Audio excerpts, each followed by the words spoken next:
Pleasant afternoon, everyone. My watch says local time is exactly 4:08 p.m. today, the 5th of December, on what looks like a balmy day as we're deep into the Burr months of the holiday season. Approximately 27,700 minutes away from Christmas Day. You better believe I did the math on that one.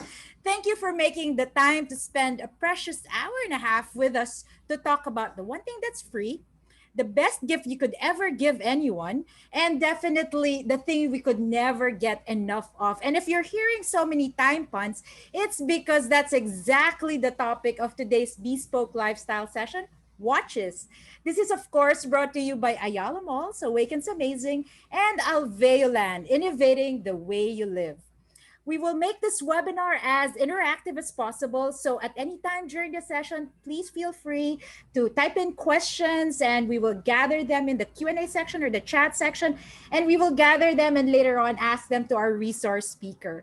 Now, since time is of the essence, let me waste none of it as we delve directly into the spectacular world of timepieces. We'll be talking about watch engineering, design and style, heritage and history, and as well as precision, creativity, and intelligent watch shopping tips to hopefully help you in finding the perfect timepiece for you. Time is a luxury, so who better to guide us in this journey of discovery than the leading watch chronicler and taste setter in the country? His long love affair with the watch world began from a keen enthusiasm for timepieces. Enthusiasm later progressed to exposure and now to his encyclopedic knowledge of the subject matter. This passion grew to the founding of the country's leading watch magazine, Calibre, of which he is the founder and editor-in-chief. This is aside from being a contributing columnist, to the Philippine Daily Inquirer, and has contributed to media titles such as The Business World and the South China Morning Post in Hong Kong. He is an Academy member of the Grand Prix de Horlogerie de Genève, which recognizes every year the best of the best in the watchmaking world, and from what is generally known as the Mecca of timepieces, Switzerland. He is a permanent fixture in the annual Basel Fair, a highly respected name, not just in the local industry, but as well as the prestigious global circle. He is considered a friend and an informal consultant to the most exclusive and elusive famed international horology houses. He's traveled the world over and has been given exclusive behind-the-scenes access from even the most elusive brands. While his credentials can go on and on, this down-to-earth watch aficionado prefers to regard himself as a quote-end-quote watch geek. Please welcome, good afternoon, Mr. Carl Cunanan. Carl. Hello.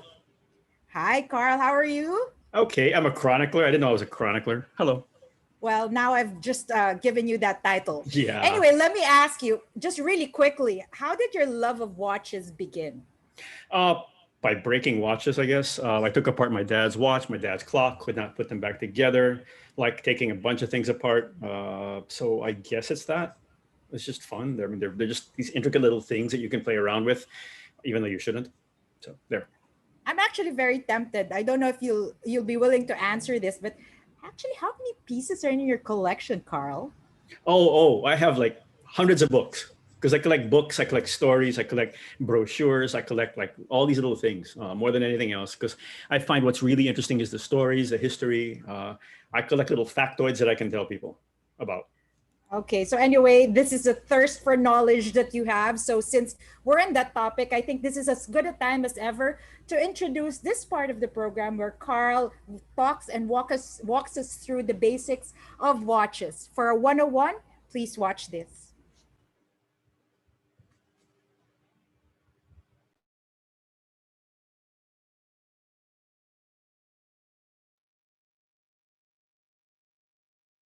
Okay, what we're going to be doing now is giving you some guidelines, some definitions, some things you need to know because of the things we're going to be talking about later. We're going to talk about watches in terms of what's inside them, what's outside them, what's in front of them, what's behind them, how they stay on your wrist, and what they're called.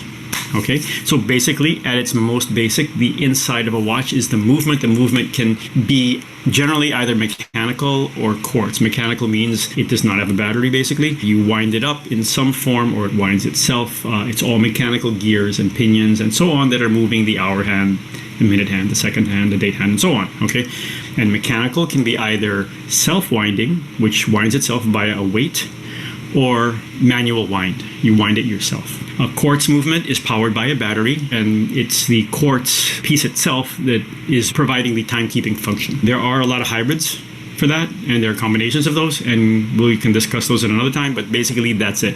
It's either mechanical or quartz. Okay, so basically that's what's inside the watch. What's on the outside of the watch is the case. The case is usually a two-piece thing. It will have a front and then the back. There's a case back that screws onto it. It can be any number of metals or plastics or whatever. One thing to note, in the less expensive watch range, when they say gold, they mean color.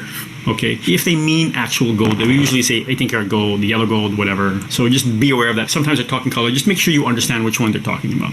Okay, because in that mid-range, you can go either way. Also need to understand whether is it plated, is it not plated, is it stainless steel. Nowadays you have bronze watches, you have carbon fiber watches, you have ceramic watches. Okay, that's the case. Okay, then you have what's on the front of the watch. On the front of the watch is what you would call glass, but is not glass. There are several materials that will be used so that you can actually see the hands of the watch, the face of the watch. Highest on that list is sapphire crystal. Sapphire crystal is not glass, it is actually a crystal. It is grown, shaped, whatever. Its advantages are that it's very, very strong against scratches. It's not as strong against cracks, okay, or smashes or something. Having said that, I've never really cracked a watch case, sapphire or whatever. So it's not as huge a deal as people think. Its key point is that yes, it avoids scratches. That's cool. A little bit down, you'll have things like mineral glass. Well, mineral crystal. Those will tend to be a little bit more forgiving and giving because in terms of being hit, they won't break as much, but they would be a bit more prone to scratches. You may or may not see these things. There are things that you might not even notice at all. Then further down you have what they call acrylic glass. It's a plastic or a resin or an acrylic. And this is what used to be in watches for a very long time. You would have these curved domes because it's basically kind of like a plastic. It's an acrylic. You do have them in modern watches because a lot of modern watches want that old feel, so they don't mind that there will be a hazing later on. This is particularly true for very collectible watches, including some Omega Speedmasters, a lot of Panerais, a lot of old school watches, designs and so on. Those might be acrylic, or they might be in less expensive watches. At very low price points, it doesn't really make a difference because you're not going to put sapphire crystal in something. It doesn't cost that much. Okay, so that's what the front. What's at the back? You may have a sapphire crystal back. If you have a sapphire crystal back or any crystal case back, it might be a mineral case back because it's on your wrist. It's not going to get impacted or scratched that much, hopefully. That allows you to see the case back. That allows you to see the movement in the back, which tends to mean that it's a bit cleaner, it's a bit nicer. They put a bit more attention to it. They're not going to put a case back on something that looks ugly. Okay, so all that adds more cost. Otherwise, a regular case back is just something. There are different types of case back. There's a screw down case back or so on. There's some that you can't open up without the particular proprietary claw that goes onto it. On the case back, case backs used to be nothing. They used to be very, very boring. If you look at old vintage watches, the case backs were plain. Nowadays, they will all have names and numbers and limited edition and made in here or whatever. What's the strap? The strap, it was what keeps it on your wrist, is a strap or a bracelet. The strap is generally leather or nylon or cloth or something like that. The bracelet is metal. There are advantages and disadvantages to both. There's a kind of a hybrid, which is called the deployant clasp, which uses leather or cloth, but has a connecting piece that allows you to keep it on your wrist. This is a deployant clasp. That means that even if you have it on here, it's not going to fall off, right? As opposed to this, as I'm putting it on, it can easily fall off. It happens. So there. The last thing is they will generally be identified by a reference number. This is a ref number, a reference number. That's the reference for the whole watch. So you will have a movement number and you will have a reference number for the whole watch. And then you'll have a serial number. The serial number is individual to the watch, not like the reference number. Okay. A lot of watch geeks will throw numbers at you about reference numbers, particularly those for Patek, those for Rolex. Those are the real hardcore reference number junkies. Those are key points because a reference number is very, very, very specific. You can say Omega Speedmaster, but then you have, is it this reference number? Is it that reference number? All that is important if you are going really deep into this. That's how they will identify the watch. You'll have a nice name, whatever you want to call it, but the most technical, precise description will be that reference number. That's what will be on your warranty. That's what will be on the catalogs and so on. There you go. So that's kind of the most basic we've got. Wait till we go to the next stuff. Thank you.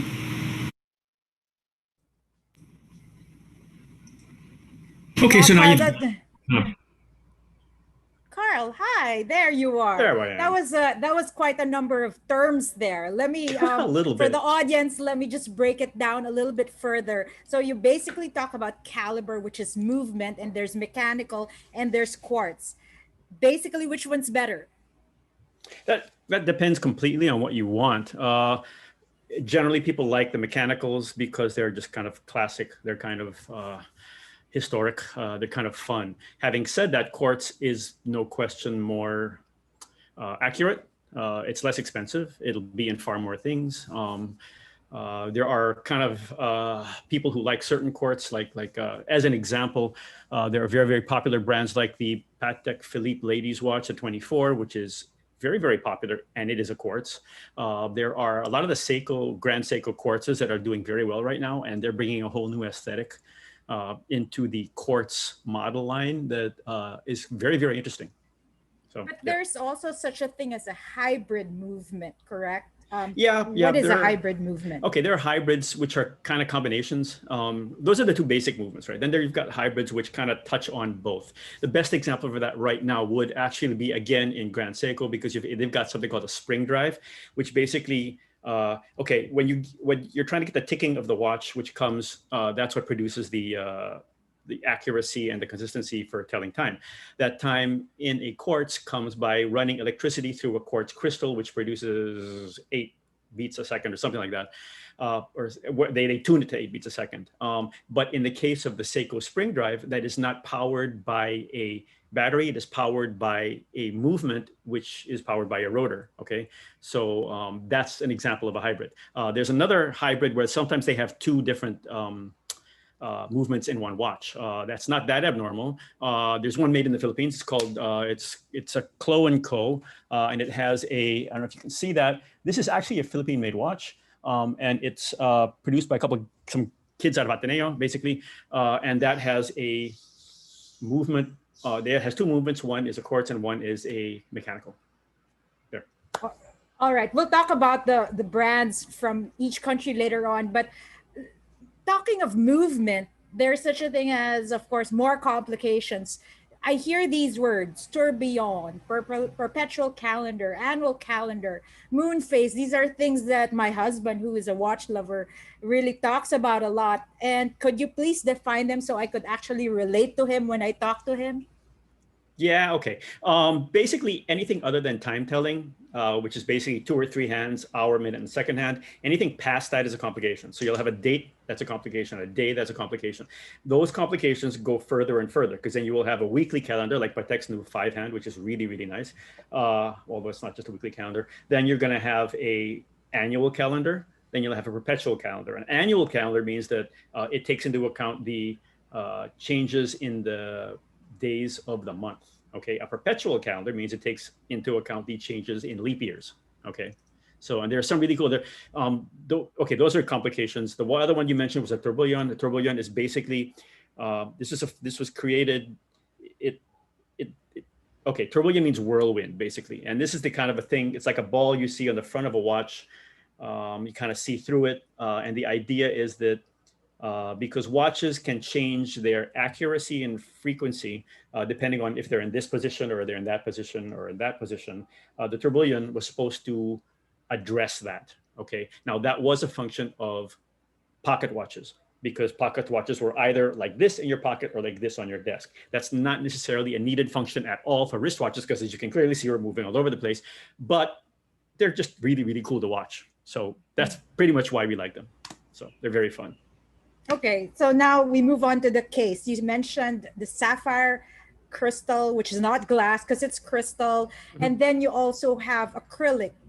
Which one is preferred? Well, at the top of the list is the sapphire crystal. It's generally the strongest. It's generally what all the best watches will have. But there are other. I mean, you have like as an example, you've got Seiko, who's got something like Hardlex, which is kind of a combination. It's kind of in between regular mineral and sapphire crystal, and it's kind of a mix of both. Mineral crystal watches tended to be in watches where you would have a lot of hard hits, such as a dive watch when you're using it against professional diving on a wreck or something, because the negative of sapphire crystal is that it can actually crack a little bit more easily. Having said that, I've never cracked a watch crystal, so it's not really a big deal. Acrylic, they're just really smooth, especially if you're looking at the example was an old Speedmaster, old Panerai 372s for some of them, or just any of these older watches that there's kind of a warmth to the acrylic. It can kind of get a little bit scratched up. It can kind of get a little bit of a haze. And there's some collectible modern watches where you have a choice, or they'll send you both. Okay, so there. All right. So now going beyond that, there are precious metals within your watches if they're not leather or rubber strap. You have stainless steel, rose gold, platinum, yellow gold, so many of these things. Please weigh in on that, Carl. Well, okay. In a lot of ways, it's just a function of the cost and what you want. I personally tend to like steel watches more than anything else because I like the complication of the watch. And that complication, whether it's a complication or not, is more accessible by the fact that you're just paying for steel prices. I also like titanium, by the way, but there's also titanium, there's carbon fiber, there's all these different kind of carbon forged things. You can go to gold, you can go to different mixtures of gold, and some companies have their own like mixes of gold, and they'll have their own proprietary thing. Some will like a more rose gold color. Right now, yellow gold is very, very popular. Then rose gold became more popular. Yellow gold is actually coming back. So it's really a case of it's more of a personal choice. The precious metals tend to be heavier. Okay, so that also kind of throws people off. Platinum is really heavy. So there. Okay, so the straps you mentioned, you have the leather strap, the rubber, the steel. Then you mentioned this strap deployant, the kind of mechanism there. And then there's such a thing I hear also, NATO strap. So give us a little bit more insight into this.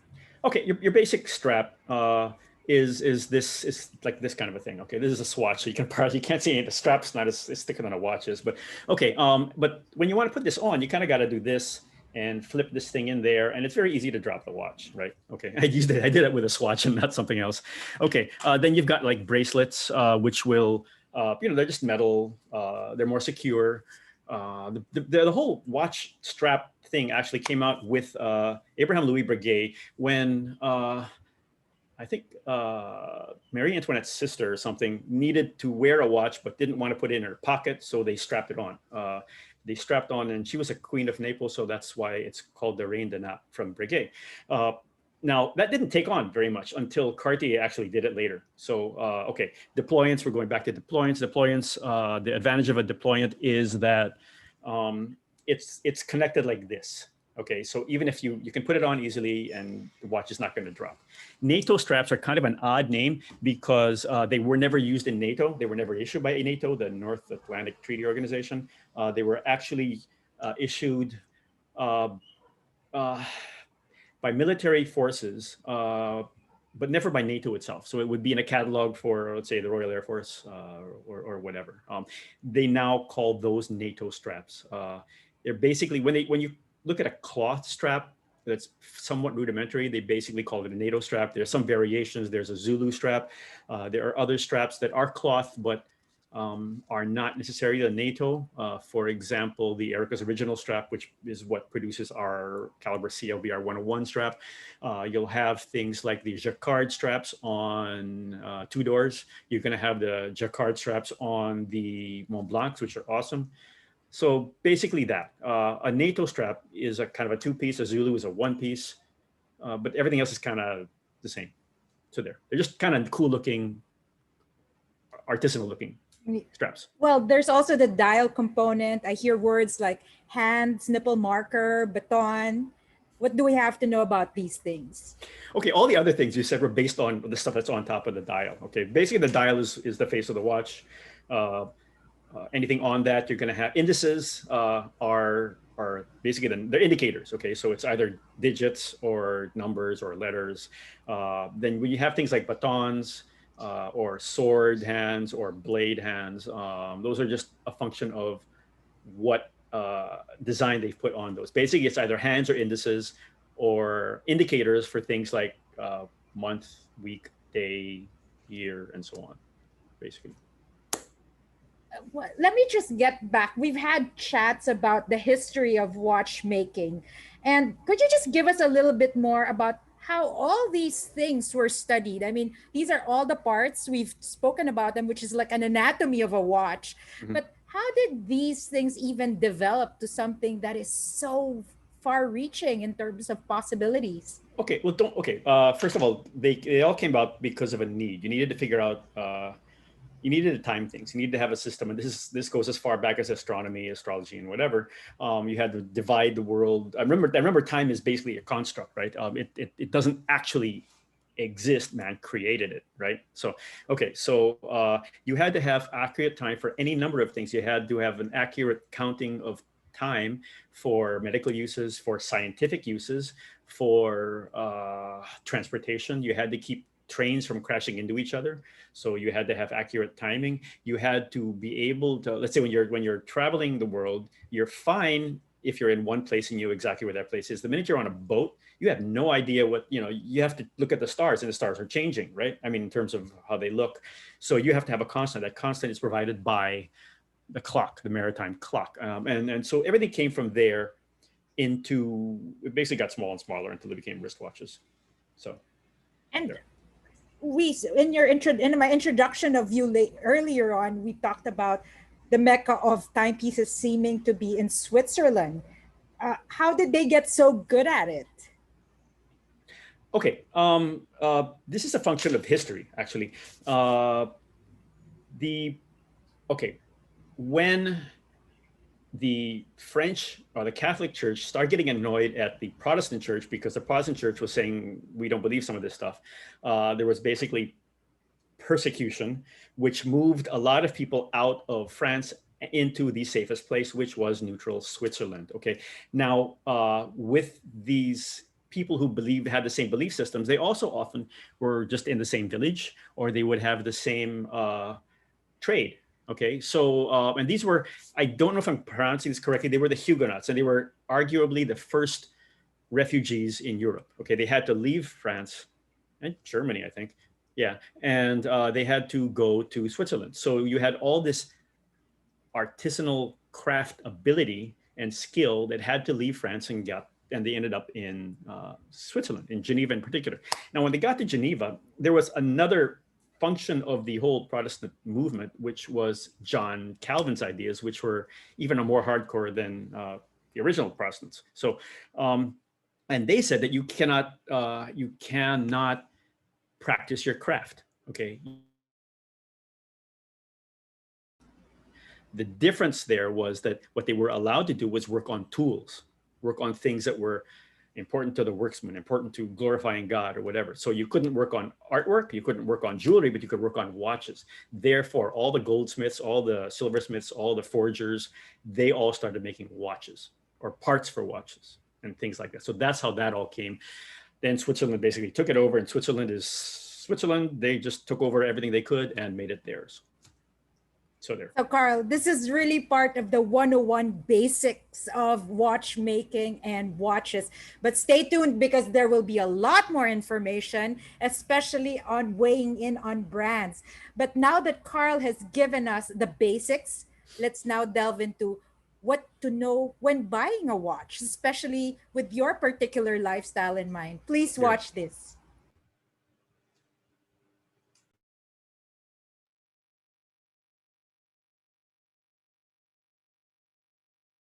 Okay, so now you've got kind of basic information going. We've given you some information, we've asked some questions, you've asked some questions, and so on. Now we need to look at what is it you kind of need to know or think about to narrow down your choices. And we're going to go through things like, what are you going to use the watch for?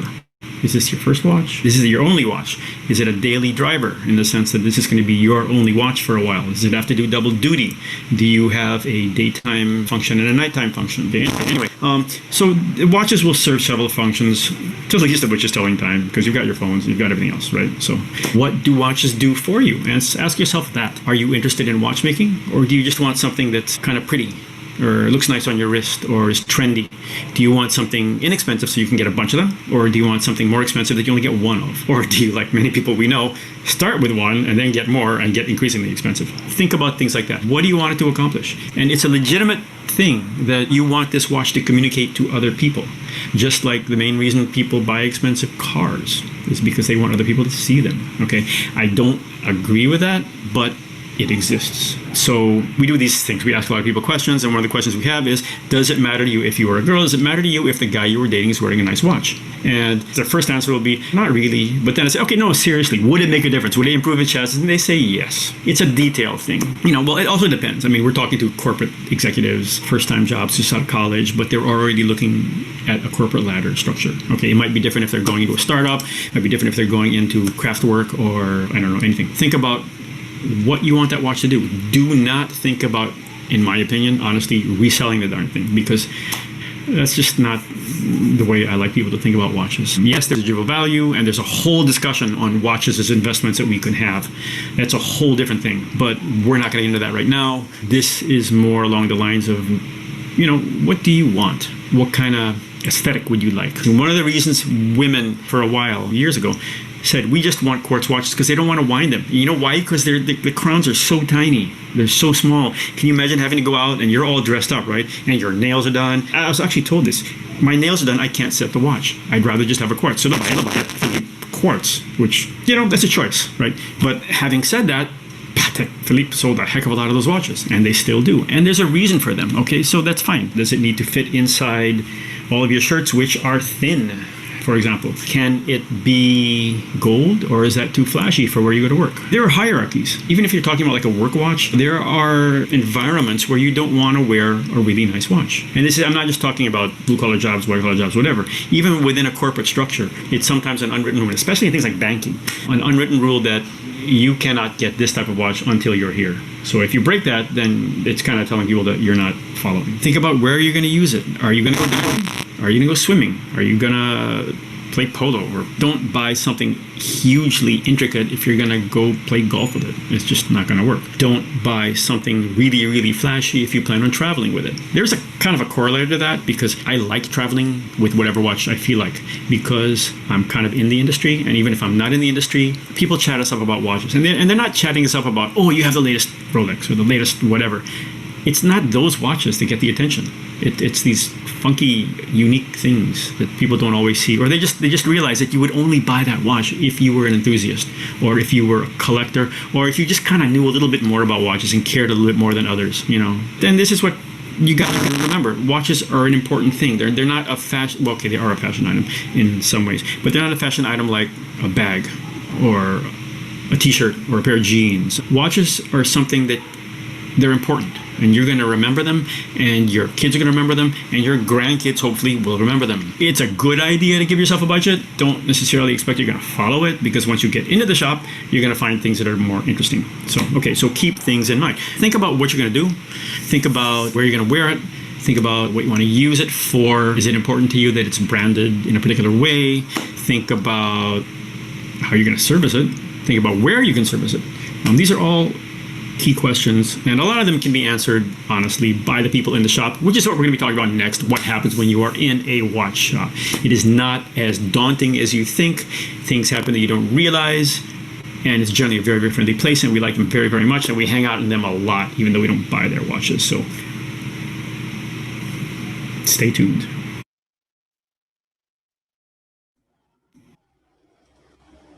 All right.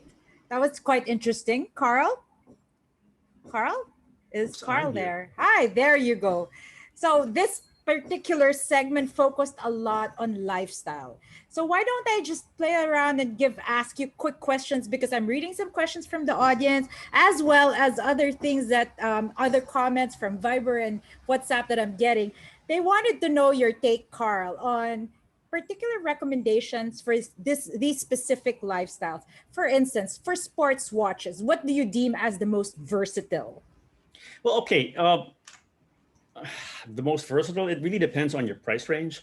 The most simple watches are the ones that are tough and so on. You could have a Swatch, you could have an Oris, you could have a Tag Heuer. All of these people make sports watches, and it depends on primarily how much money you want to spend. Okay, really, it really does, because they will be at all ranges. And I suppose we have a lot of viewers who are young corporate professionals. They're asking what are best watches for beginners or begin people who are beginning their collection with a budget of say 100,000 and below. Okay, at that level, you actually have a lot of interesting stuff. If you want to start, okay, let's just say let's start fairly low. Okay, you could start with something like Orient watches, Seiko watches. I wouldn't necessarily go Casio or G-Shock, because if you're in a corporate environment, you want something a little bit more classic. Okay, Orient will have that, Seiko will have that.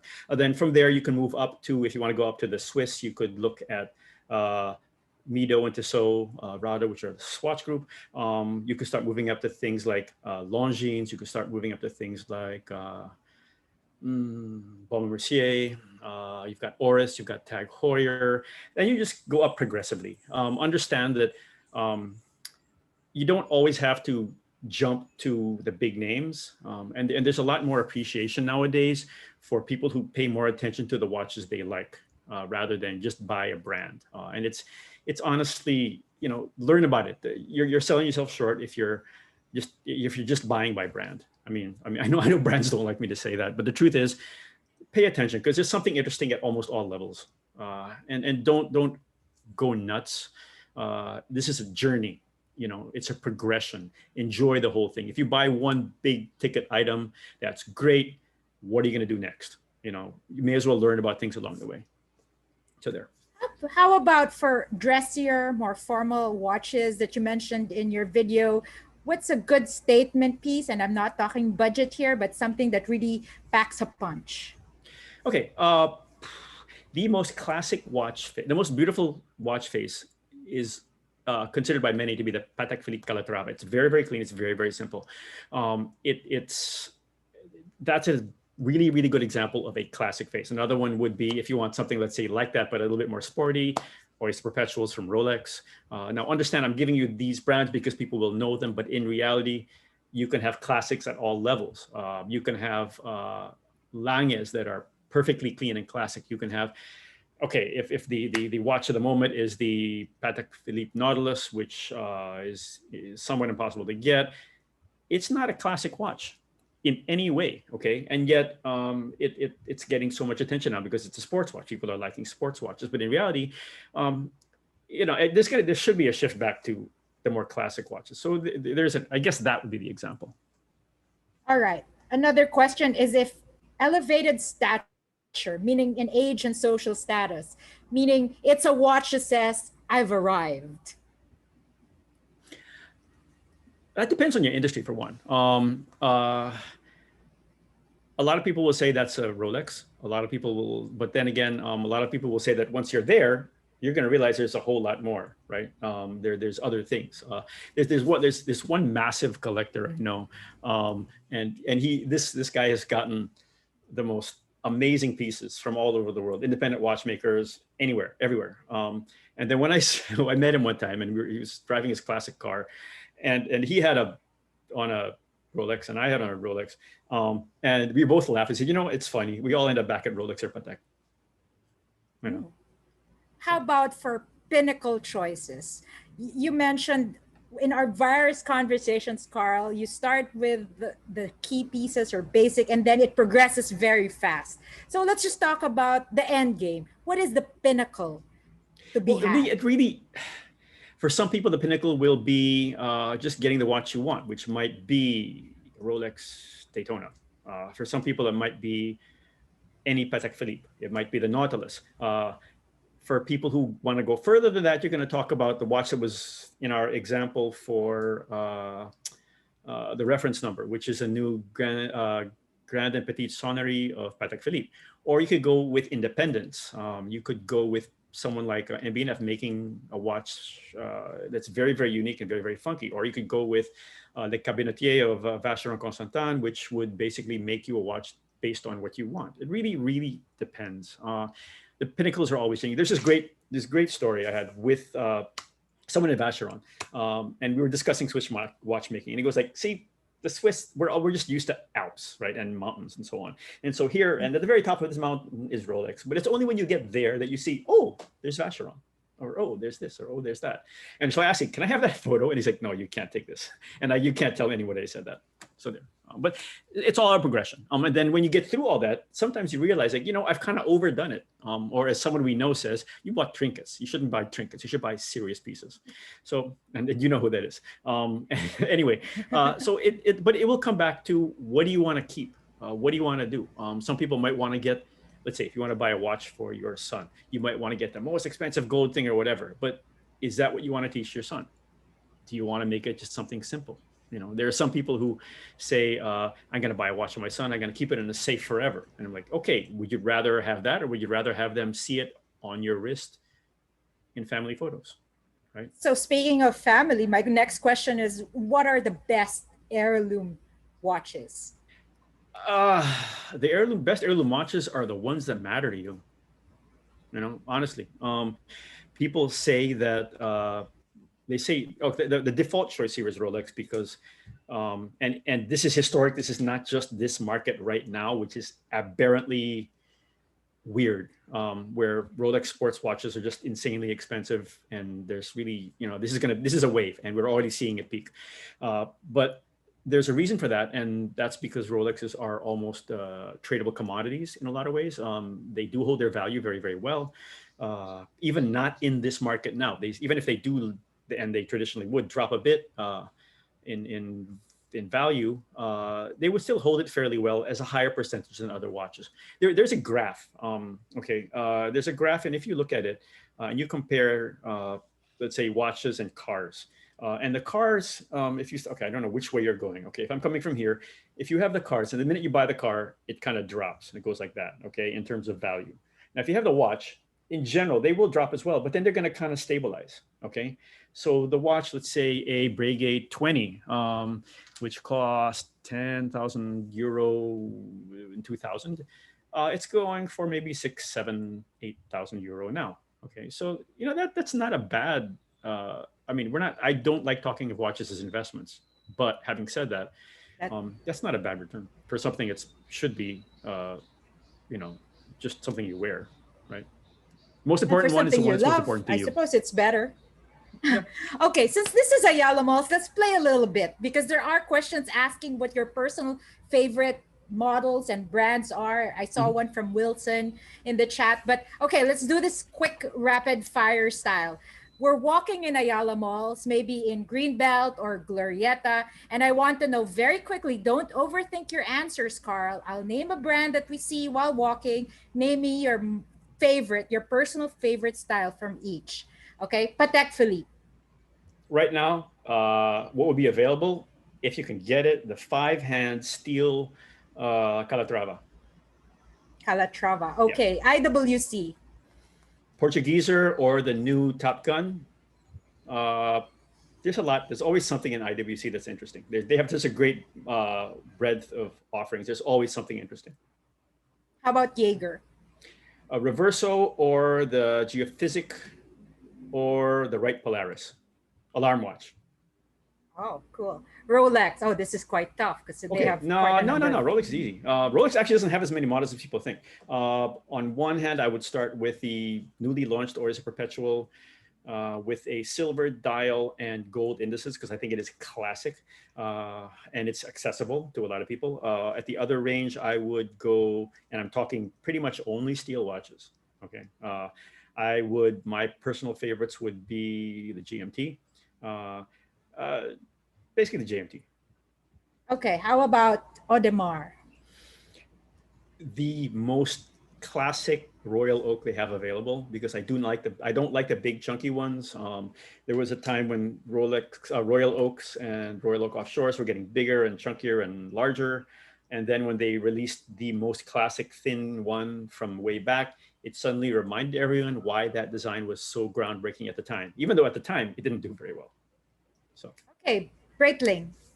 Breitling, okay, Breitling, interesting because one of my favorite watches of theirs is from their professional series, which has both quartz and analog readout. Because I think Breitling is one of the few brands that can do that uh, within their DNA, because they are, well, they have been always been considered an aviation watch. Having said that, the new guy who now runs and owns part of Breitling is George Kern. George Kern has been going deep into the uh, archives of Breitling, and they're bringing out top time watches, and they're bringing out all these cool new watches. So they're very, very interesting. They're very, very fun. So I would actually go with either one of those dual time things, or I would go with a top time, a vintage looking top time, Omega. Speedmaster, or their Bulgari. Okay, Bulgari. Bulgari is interesting. Okay, Bulgari. I would choose. You know what I like about Bulgari is their women's watches, because they're so intricate. And they have this watch, which is called the Serpentini or something. And it's like a snake. It's a coiled snake. And we won't care. We guys won't care. But there's a lot of technical uh, beauty that is in that little kind of coiled thing. So that's where I would go actually for that. They did relaunch their new aluminums. Which that depends. That depends on if you like it or not. They were never my thing. Okay. All right, Mont Blanc. Ooh, that's a good one. The Mont Blanc I would get right now would either be the 24-hour. It's called a regulator, which is basically a one-hand watch. It only shows the hour, and there's a reason for that. Regulators used to stand on top of at the top of a factory building, and they would be there so that everyone could watch it. It had to be a regulator because it was regulating the time, and you could only see one thing. What Mont Blanc did here was that they reversed it, and I've never liked regulators because I find them unbalanced. I like two-hand watches, but this regulator makes sense because nighttime and daytime are now split appropriately. So I love that one. The other ones I would get from Mont Blanc would be their world time watches. They're excellent watches at good price points. If you want to go insanely priced, you get their Minervas, which when they took on the Minerva watchmaking movement factory, they have some of the most classically beautiful, intricate watch mechanisms, and they're just All insane. right. Panerai. We have to do this quick, Carl. Panerai, Panerai. sorry, Panerai, 372 or a base. Cartier. I would go tank. If I didn't go super complicated, I would go with a tank because it's just it's a simple classic watch. Tag Heuer. Monaco. Now and forever. Hermes. Hermes, the Arceau, or something super deep, super complicated. But the Arceau, I actually like the Arceau. Chariol. That's a tough one. They have the Alexanders. They have this new one. It's called a Celtic Classic, and it's very, very classic. And it's got a nice face, and you can get it in steel or gold. So the reverse of what they normally do, which is a classic watch. Okay, how about Swatch? Chronos, dive watches, System 51. And of course, there are a lot of smart watches. What are your favorites? Okay, I wear generally two watches. One tells me my heartbeat, which is an Apple Watch. But that stays on my right wrist. If I have a smartwatch on my left wrist, it would either be a Fossil, because they're fun, and you can mess around with them very, very easily, or a Tag Heuer, because Tag Heuer takes the watchmaking DNA that they are very, very well known for, and they apply them to a smartwatch. So yes, it's more expensive than other smartwatches, and there's a reason for that, because they bring their level of finishing and detail and so on into a smartwatch. So there. Actually, I still have a lot of questions already from the audience and from people messaging me personally about your top threes on a lot of things. I will put that on later in the next segment. But now we've covered a little bit more on form and function, which is to say, a little bit at least, we've done our homework and we've walked around the mall by mentioning these brands and weighing in on your take on them. The next step is visiting watch shops. So to give more insight into this experience, please watch this.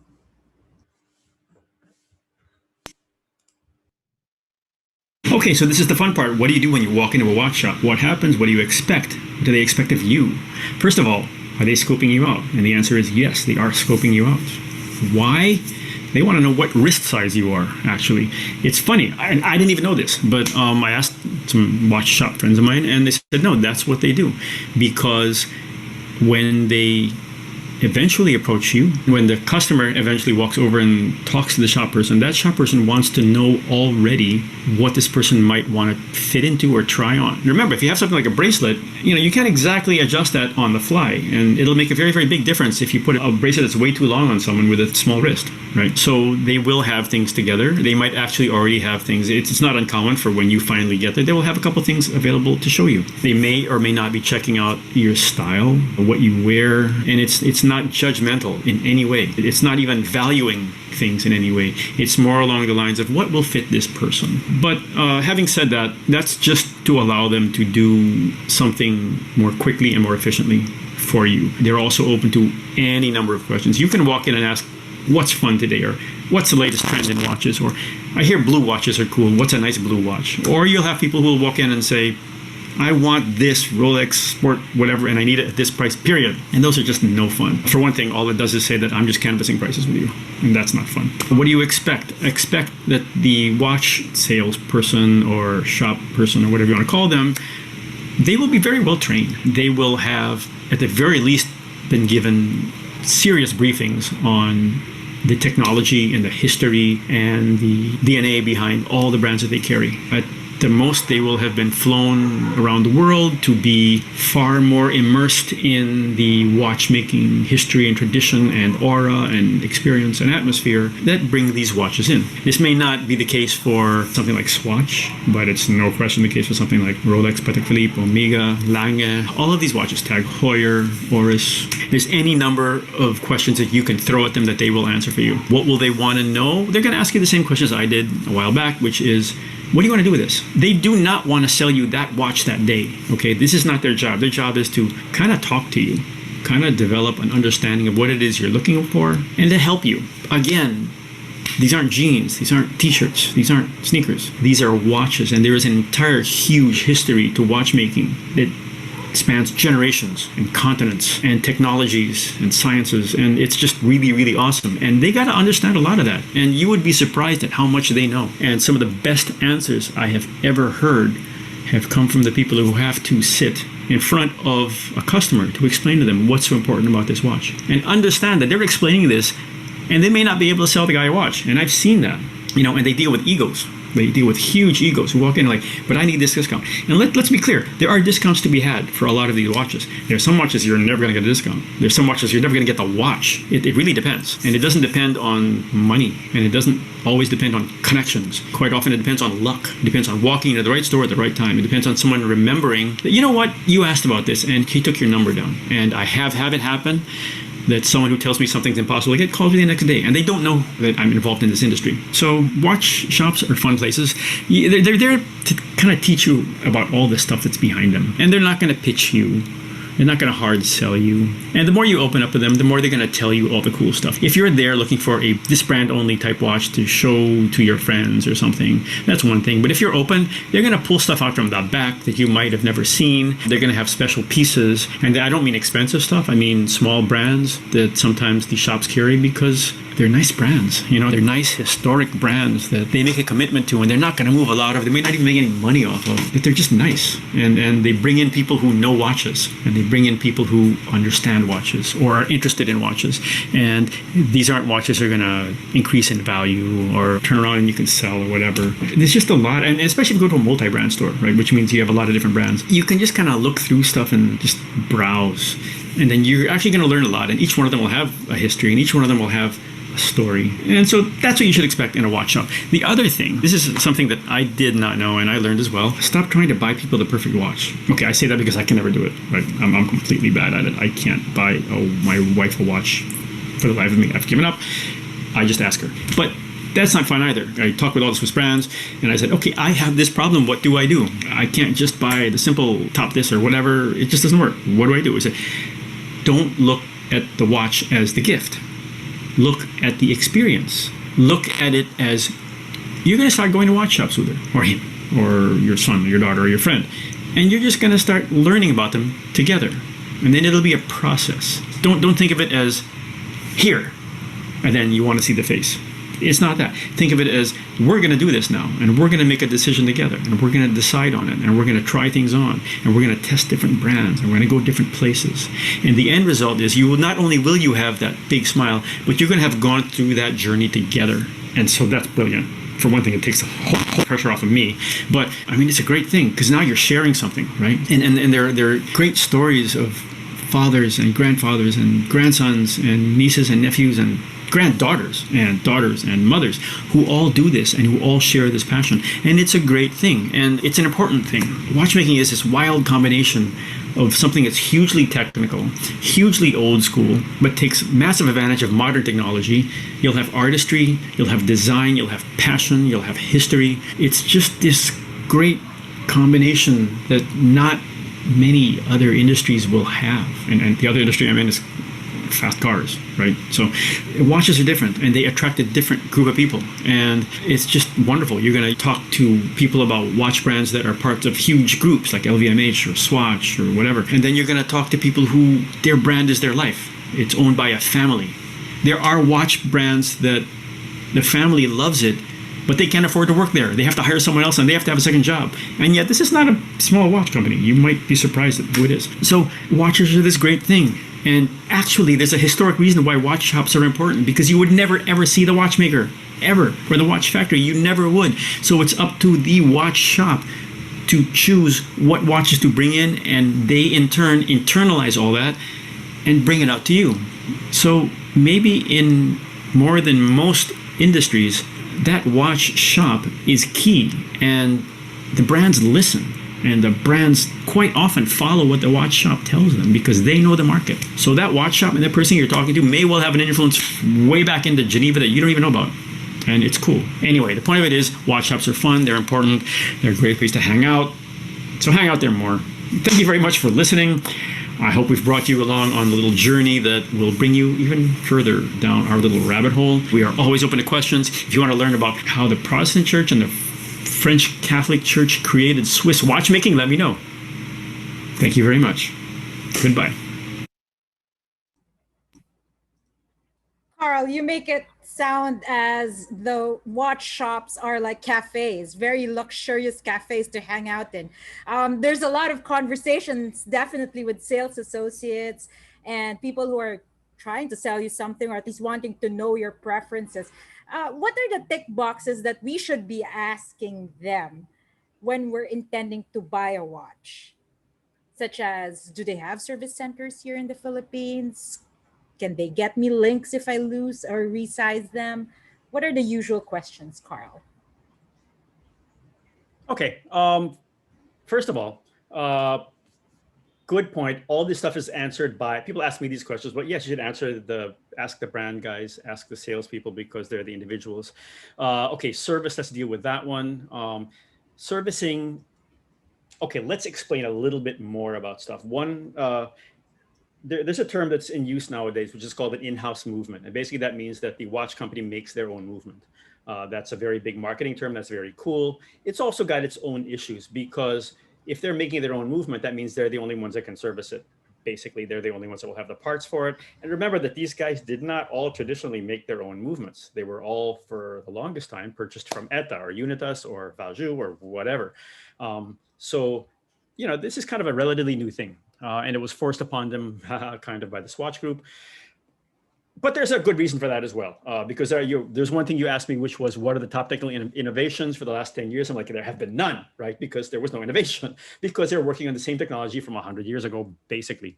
So yes, service, understand that you're buying a very, very complicated thing, okay? The simplest thing to do is buy a Seiko or a movement that has an ETA movement, because anyone in the world can service it anywhere in the world, okay?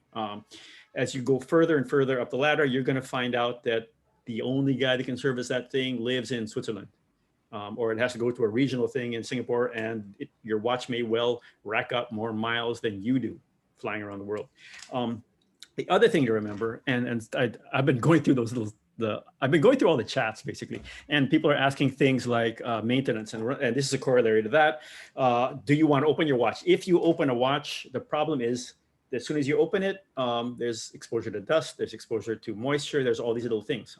There is actually such a thing as kind of service induced errors, which means that once you open it up, there's a problem. So it doesn't always happen, okay, but it is something you got to be aware of. So and I've had some people, I went to bring a watch, a very very special watch, to someone, and they said, if it's not broke, don't fix it, don't open it up, we won't open it up until we need to. Okay. So all these questions, ask them. It's very very important. Ask them where their service center is. We honestly believe that in these modern times, your service center better be somewhere accessible, better be somewhere upscale, better be somewhere that is appropriate to your brand, and Rolex is the best group for this. They have Rolex service centers all over the world. Some people love them, some people don't love them, but that is part of their DNA. Remember, Rolex came in making sure people had quality watches, and reliable service, and that was not available to the watch world before. So That there. was actually a question from Glenn I was going to ask about maintenance, but let me move a little bit further than maintenance, house maintenance. Like when we clean them before we store them, do we clean them with water, soap, toothbrush, Okay, cloth? How I, do you store it? How do you put it in the vault or in the Okay, I'm safe? historically bad. I'm historically bad at cleaning my watches, and I have a friend who I just lent him my watches, and they come back to be perfectly clean because he can't handle dirty watches, and I don't clean watches. Okay, Lucky but you. I know it's great. No, he's my best friend, and Noel knows him. Anyway, so anyway, okay, you don't want to do anything abrasive. Okay, some people will say use toothpaste. I'm like, no, don't use toothpaste because toothpaste is an abrasive. You can wipe them off. You can generally, depending on the watch, you can just kind of wipe them with a wet cloth. Understand that I'm talking about somewhat modern watches. The minute you go into anything vintage, that's a whole different ballgame. Okay, because you have no idea what the tolerances are. You have no idea what the seals are. They may well never have been meant to be anywhere near water. Okay, safes as an example, when you put it away, the one question people were asking was, what do you do with a battery? The main problem with batteries is that they can leak. So the first thing is buy a decent battery from a decent shop, not some cheap thing out of a tiange. Second is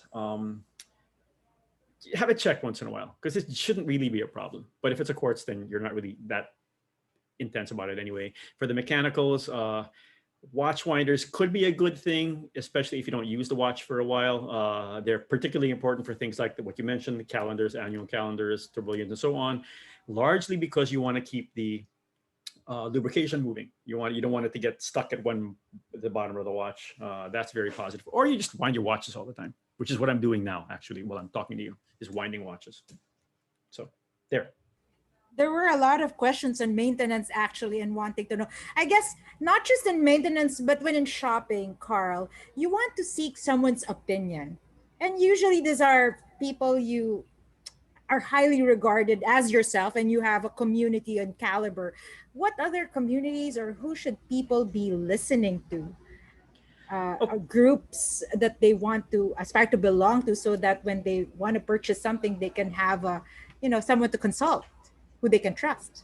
Okay, there are several groups. We have one. Okay, let's understand one thing. Most of these groups are, you have to apply to get in. Okay, this is not an elitist thing anyway. It's a way to protect the people that are inside the group, because you will have people who will scam these groups. You will have people who will try and sell things within these groups. And it's just like if people are much more familiar now with Facebook Marketplace and so on, it's very, very similar. You just have a way of verifying and understanding, I know this person, I know that person, and so on. You got to be very, very careful about who says they know huge amounts. I find that people who say they know huge amounts don't know as much as the people who don't talk as much.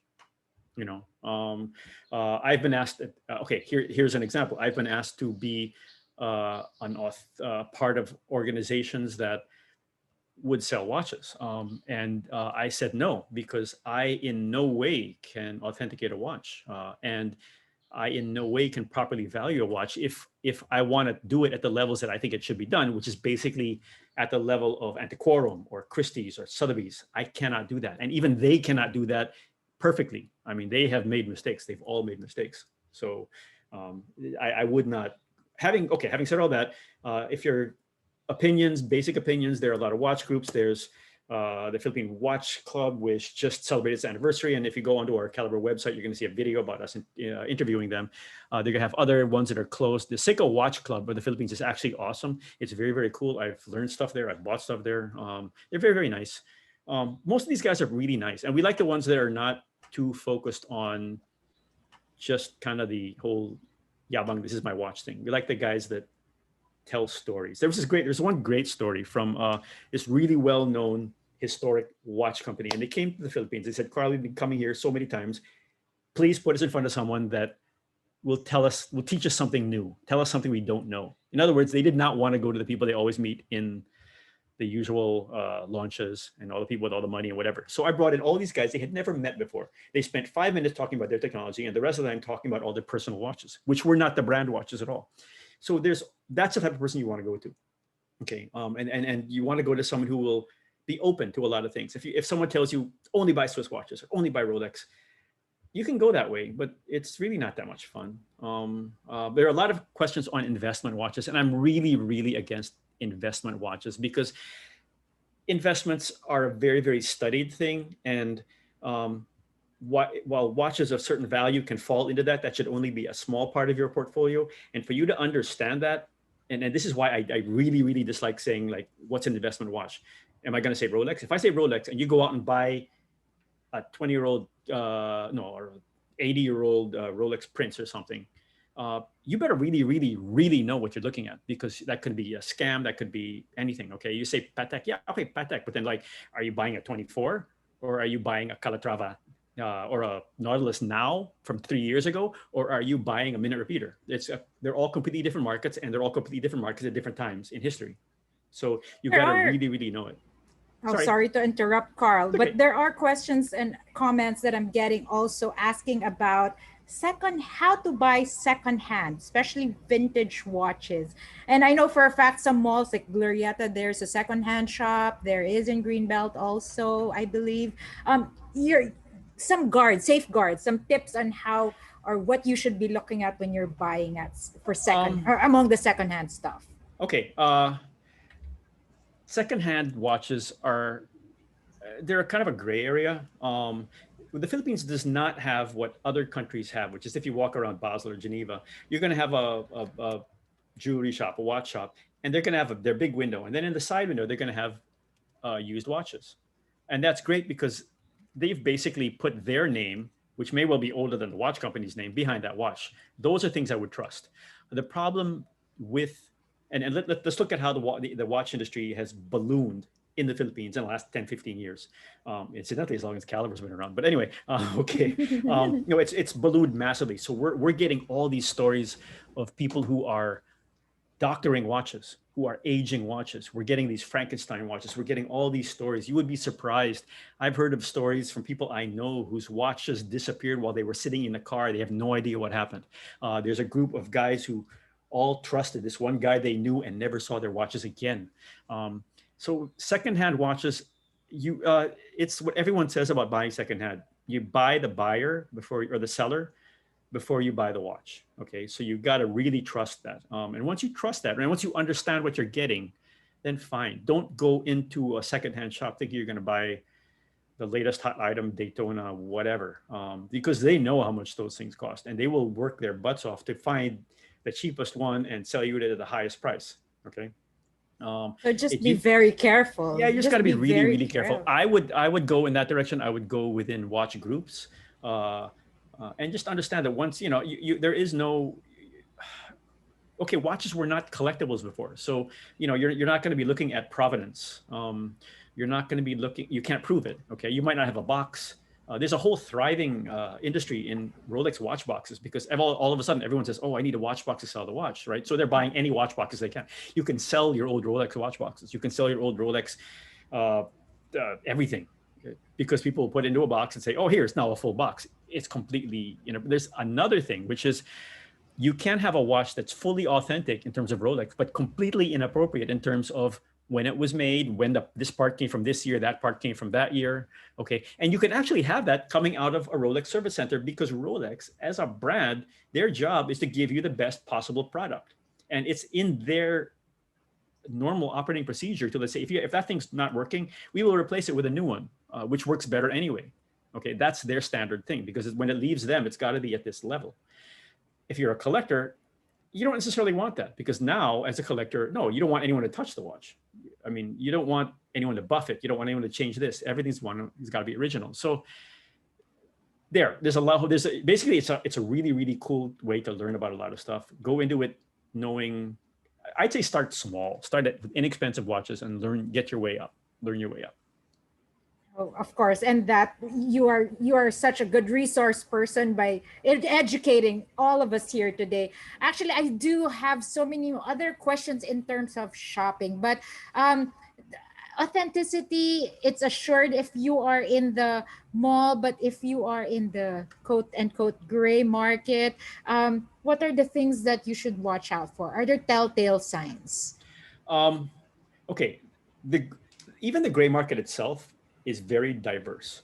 You can have what you call a gray market, which are the people in Hong Kong that you walk by and you think they're legit, and they are legit. They just buy watches on the secondary market, and you will get them and you'll buy them.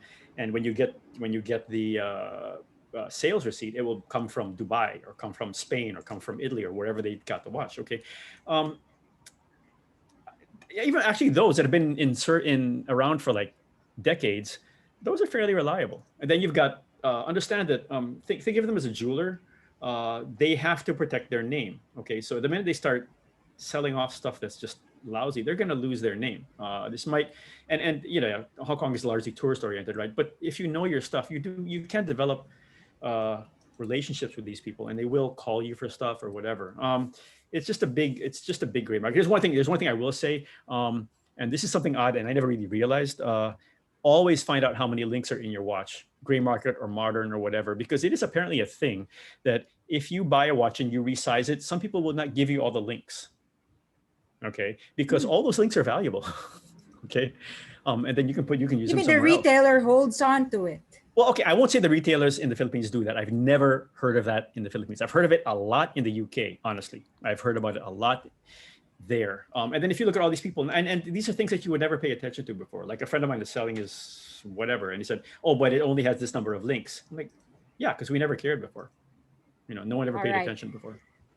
I still have a lot of questions, but at this point, I think it's good as time as ever to open it up and answer as many of these questions that are pouring on the Q&A. Let me start with Nico Villanueva. I believe in supporting local businesses. Are there Philippine brands you can recommend? You did mention that earlier, Yeah. Carl, right?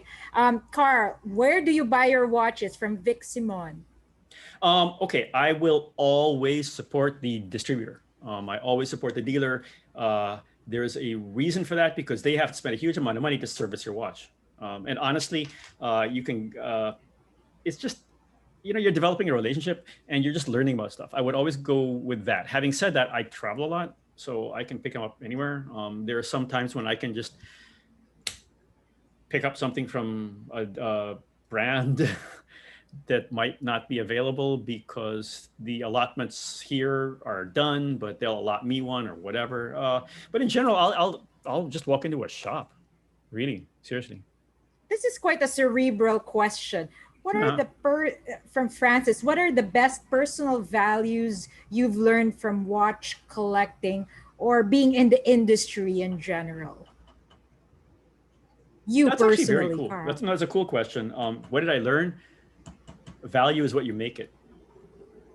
Basically, are you buying this for yourself? Are you buying this for someone else? Are you buying this so that people look at it and say, "Oh, you're cool"? Be true to yourself. I love watch companies that are true to themselves. I love brands like Oris. Oris is this independent little watch brand. I've known them for decades, and the first time they came on my radar was because I was reading a magazine called International Wristwatch, and they found these old Vulcan cricket movements, which are classic alarm watches, and they put them in new cases. And that was like my idea of a watch, right? So I've loved them since then. And they're this independent group. And when years ago, when the whole industry was shattering, and I met with the president of Oris, he was upbeat because this is their life. They're not going to live or die based on our shareholders are mad at us. They're going to live and die based on we love Carl, what we do. Yes. Carl, we have a bit of an audio problem. Can we hear Carl? Carl, can you talk? Say hello. Hello. Oh, there you go. Yeah. Okay, sorry, we didn't hear Sorry. the last part. Um, okay, another question here from Edward. If you were to buy, if he can buy one watch, regardless of the budget, which means sky's the limit, what would you buy? Okay. Okay. You're saying if I would buy one watch, or if I'm suggesting to someone they buy one watch? No, Me? if Oh, he can buy it, minute meaning you. repeater. Yeah. Simplest, clean-faced minute repeater, or it's like the Grand Sonnery from the Patek, the new Grand Sonnery from Patek, because I find there's beauty and elegance in it, and there's complication in it, but you're not going to know what it is unless you really know your stuff. There. Okay. There's another question. In terms of price and service, okay, this was already. Is it okay to leave the battery inside a watch I haven't used in years? That's from Fatima, I guess for Oh, Quartz. not a good idea because it might leak. That's your main problem with that. Batteries leak. So if you know you're not going to use it, take it out, or every once in a while, just take all your watches and have them checked. Basically, batteries. That's an easy thing. Go to Swatch. They'll replace your battery for free. Huh. Thank you. That's Cap not just wants to me. know. I actually know this, Cap. I think. How would you describe the Philippine watch scene compared to our ASEAN neighbors? uh, Up and coming. We were generally looked. Okay, we have some of the hardest core buyers within Asia. I mean, generally, you're looking at Asia is the tail that wags the watchmaking dog right now, basically. And in the Philippines, we are small but growing rapidly. For example, we have taken up.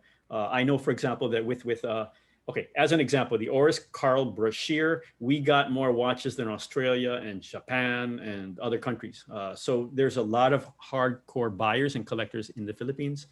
We are growing massively. One of the problems there is that watches are sold by allotment. If you are Rolex in the Philippines, you say, I want this number of watches, I want 100,000, you're only going to get like 30,000 as an example. You're never going to get 30,000 Rolexes. But anyway, that's an example.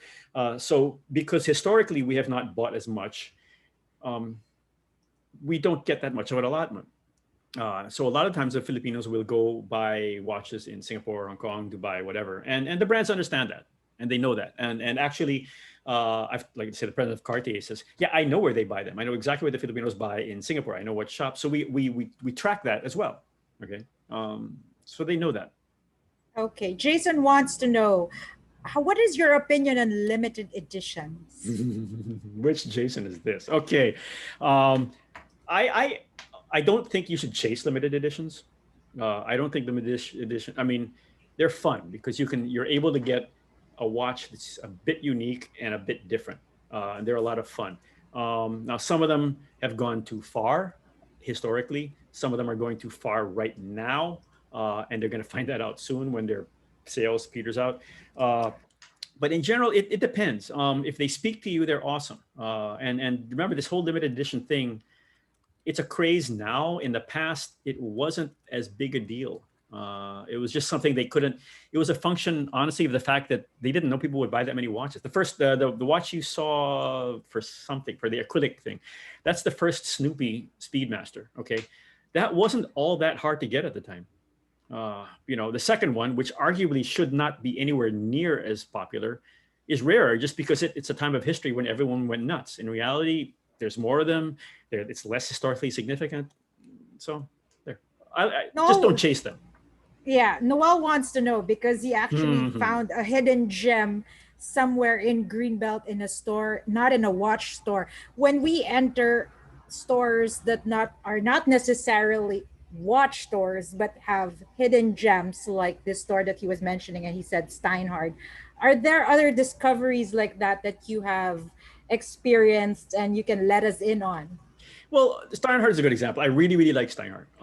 I think they do some great stuff. Some people think they're just uh, copying Rolex or something like that. I don't agree with that. But um, what else is in it? Okay, in Greenbelt example, if you walk around Greenbelt, you could kind of go behind the watches and you look into other shops, you're going to see some vintage stuff. If you go to Glorietta upstairs, you see some vintage stuff. Yeah, they pop up. They go. because some people just get really into watches and they start carrying them. And then they realize it's a far harder business than they thought it was, especially if they don't um, service them, right? Or you're buying and you're not an official distributor. But having said that, there's always a progression, right? I mean, there are people who suddenly become an important buyer. So then all of a sudden they have better communication with the brand so they can support it because the brand will actually know, okay, yeah, you're buying 10 watches at a time. I'm going to pay attention to you. Hmm. Okay, really quickly, the top three brands to watch. What are the most exciting top three brands right now in the market that people should be checking out? Okay. What they call the secret handshake for watch guys right now is two-door. Okay. Two-door because it, for the last 5+ years, has made big jumps. They've broken away from the idea that they're just an inexpensive Rolex. Okay. And I know the guy that did this, and he's a great guy. He came and he went from there somewhere else. And they started doing this really, really cool stuff. So in a lot of ways, every time we would go to Basel World, the fun stuff would be at two-door. The expensive stuff would be at Rolex. So Rolex is one. Mont Blanc is making massive jumps in what they're doing. Okay, and they're doing it in this really, really wild way because you will have the Minervas, which are insanely expensive and cool, but then you're going to have world time watches. You're going to have that regulator I was talking about. You're going to have mono pusher chronographs, and they come in at good price points, and they come in and they're good enough and unique enough that, like, yeah, if you want to, if you're a watch guy, yeah, I could wear that. I mean, I wouldn't be embarrassed. I would be happy to talk about it. Having said what I just said, don't be embarrassed about your watch. If someone's judging you, that's their problem. It's not yours. You're not paying your money for his happiness. So there. That's true. There is another question. If I don't yet have the budget for bigger brands, is it worthwhile to buy mid-watch brands? And another one that I want to ask, which is also from a separate person, what's your take on apparel stores that would sell watches as accessories? Are they any good? So I guess that's in the same breath. No, it's completely different. Okay. Sorry. It's completely different. Apparel shops, if you're looking like a Guess watch or whatever, yeah, it's a fashion item. Okay. Treat it as such. But then if you look at people like Hermes, Louis Vuitton, Bulgari, they have a huge tradition of jewelry and other things, but they also have the watchmaking ability and the financial power to create some serious watches.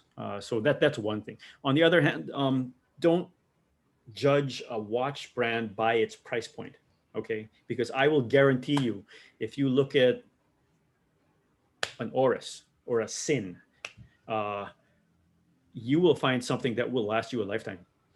And you will not feel shortchanged when you compare it to a bigger, more expensive brand. You will not. It might be in your mind because it's more expensive or whatever, but you will not feel bad about yourself. So don't look at it as, I mean, okay, don't go around and buy 25 swatches at a time, right? But make a progression, and it's kind of nice to have that progression. And also that progression is what makes you learn. You can't learn if you don't have skin in the game, right? Otherwise, it's all theoretical.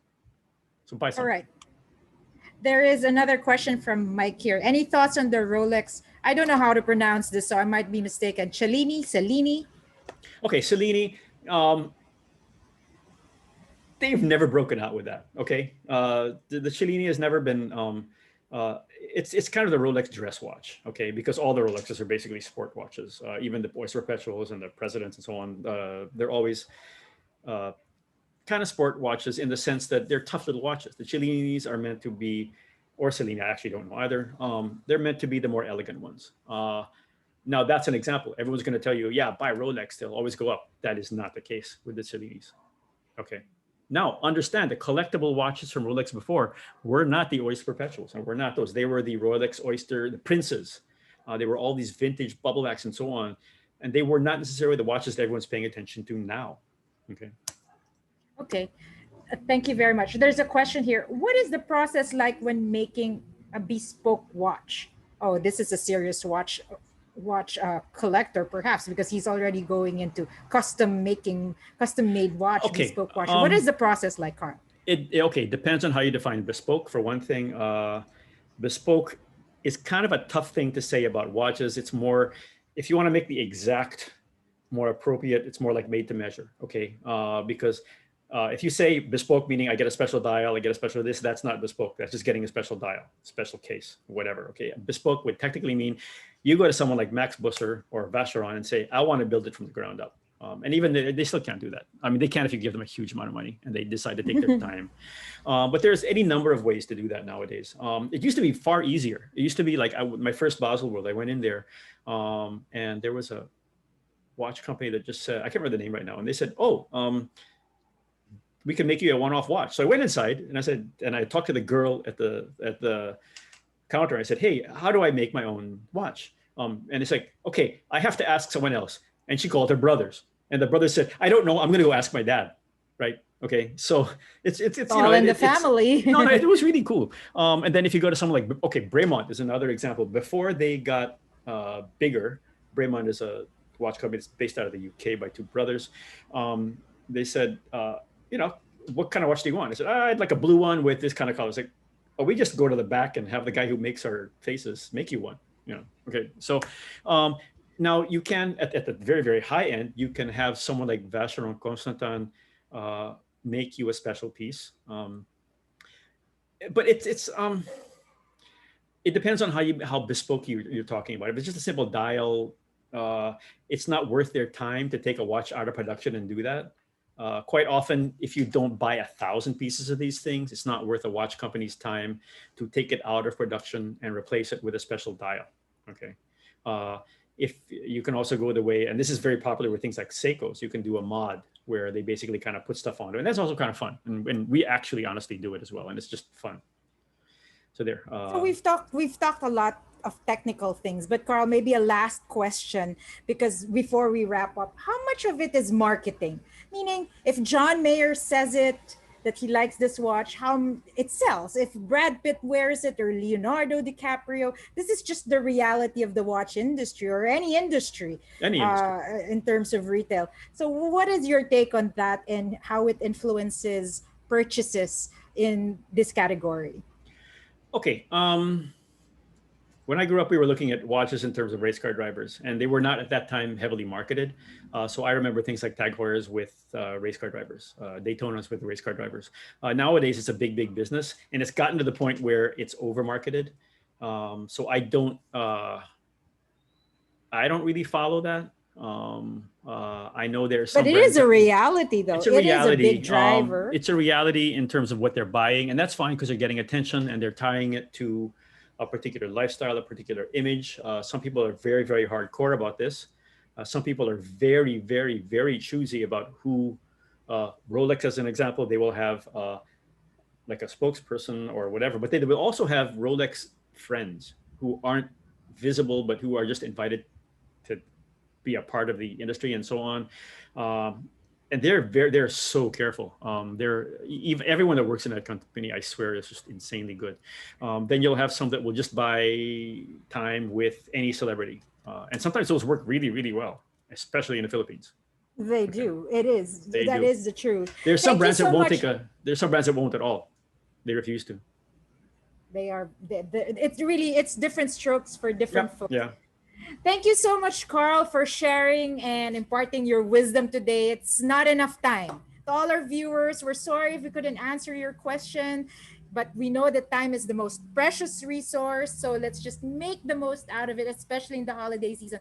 My time right now is 5:28 p.m. as we end this webinar.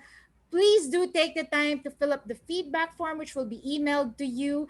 And we highly encourage you to visit any of the Ayala Malls to discover and find the perfect timepiece for yourself, for your loved ones, and for anyone you want to share the joy with this Christmas. Make sure it's time and money well spent. So for any questions further, you can contact Carl through Calibre. Calibre has your social media channels and Facebook, Instagram, correct, Carl? YouTube? Yes. And any parting words, Carl? Yeah, enjoy yourself. This is a fun thing to do. Don't get wrapped up in how much everything costs. You can find something fun at all levels. It's about you. It's not about anybody else. Have Yeah, we fun. didn't have enough time for this webinar. We didn't even talk about how to get the best deals, how to, there are just so many how to still. Anyway, this has been Jingay Hoven de la Merced wishing you health and happiness this holiday season. Hope you had a great time. Make time count. Bye.